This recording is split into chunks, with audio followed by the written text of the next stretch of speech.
रुपये. मी इयत्ता 8वी अ मध्ये शिकत आहे. सर्वप्रथम शिवछत्रपतींना मानाचा मुजरा. क्षत्रिय कुलावतंस सिंहासनाधीश्वर राजाधिराज महाराज श्रीमंत योगी छत्रपती शिवाजी महाराज की. छत्रपती शिवाजी महाराज की. प्रौढ प्रताप पुरंदर क्षत्रिय कुलावतंस श्रीमंत योगी रणधुरंदर छत्रपती संभाजी महाराज की. छत्रपती संभाजी महाराज की.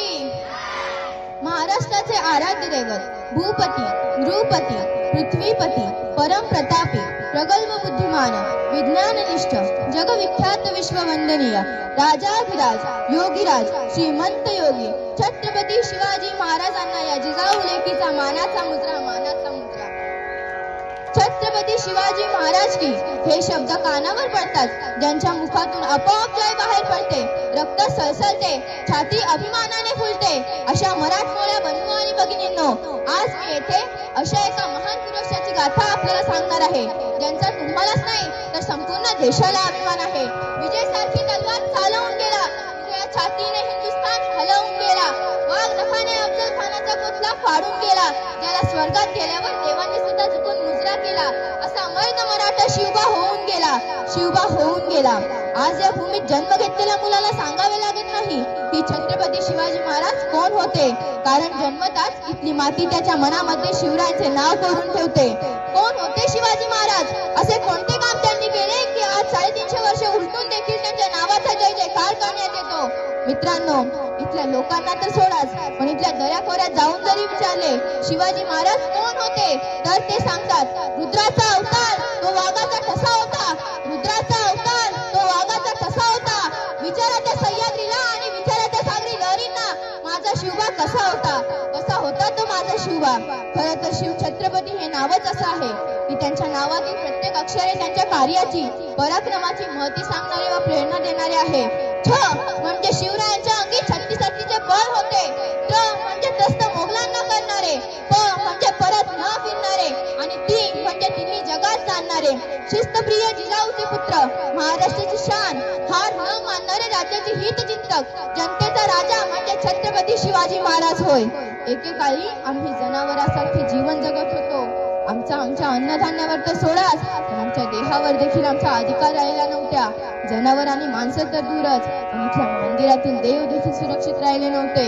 याच दरम्यान शिंदखेड्याचे राजे लखुजी जाधव यांची कन्या साक्षात दुर्गा भवानी रणचंडी म्हणजे जिजाऊ यांचा विवाह हा निजामशाहीचे तोडीस तोड असलेले थोर सरदार मारोजी राजे भोसले यांचे सुपुत्र शहाजी राजे भोसले यांच्याशी झाला. त्यावेळी महाराष्ट्रात 5 सुलतानी सत्ता राज्य करीत होत्या. त्यांच्या आपसात सतत लढाया व्हायच्या.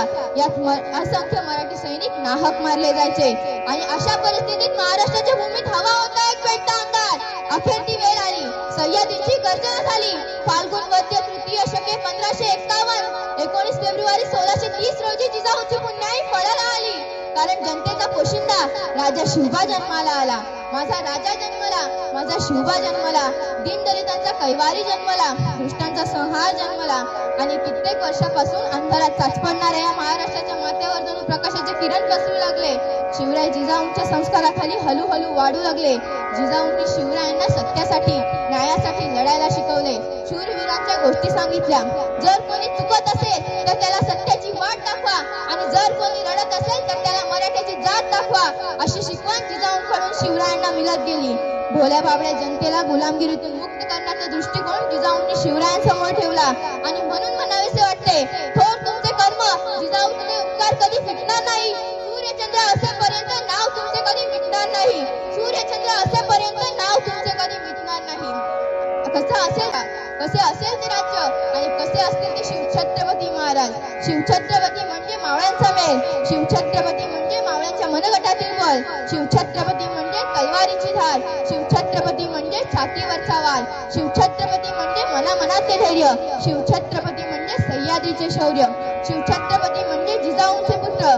शिवछत्रपती म्हणजे एक व्यक्ती नसून एक विचार आहे, कारण व्यक्ती नष्ट होतात पण विचार विचार नष्ट होत नाहीत आणि अशा विचारांना घडविण्याचे काम राजमाता जिजाऊंनी केले. मातेकडून मिळालेले संस्कार आणि राज्य स्थापनेची प्रेरणा घेऊन शिवरायांनी आपल्या बांधवांना गुलामगिरीतून मुक्त करण्याचा दृष्टिकोन डोळ्यांसमोर ठेवला आणि त्याचप्रमाणे वाटचाल केली. सह्याद्रीच्या कडेकपारीत भटकंती करून सवंगडी गोला केले. तानाजी, केसाजी, नेताजी, सूर्याजी यांसारखे जीवाला जीव देणारे मावळे नमवले. रायरेश्वराच्या साक्षीने स्वराज्य स्थापनेची प्रतिज्ञा घेतली.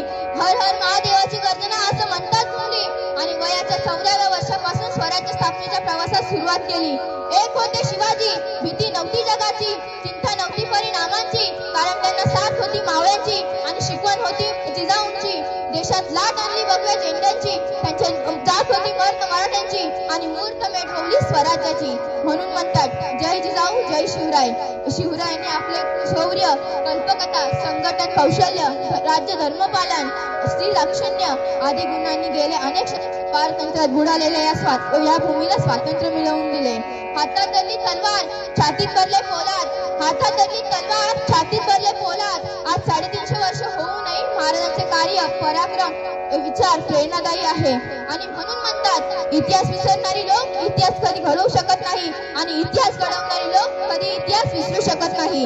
हाही एक इतिहासच आहे. निरक्षर मराठ्यांचा इतिहास सुवर्ण अक्षरांनी लिहून ठेवावा इतका तेजस्वी आणि ओजस्वी आहे. घेऊन मुठभर मावळे आणि निधडी छाती, सोडून सारे ऐश्वर्य लढला. तूच आमचे मंदिर, तूच आमची मूर्ती.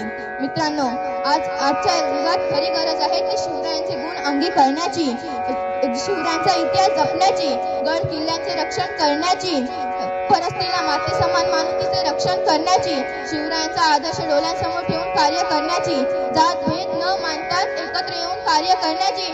आणि हीच असेल माझ्या राजाची जयंती, शिवछत्रपतींची जयंती. देवाकडे पाणी मागितलं तर त्याने अख्खा समुद्रच दिला. देवाकडे घर मागितलं तर त्याने अख्खा राजवाडाच दिला. देवाकडे फूल मागितलं तर त्याने पूर्ण बगीचाच दिला. आणि देवाकडे जेव्हा देवच मागितला तर त्याने शिवछत्रपतींसारखा राजा दिला. जय जिजाऊ जय शिवराय.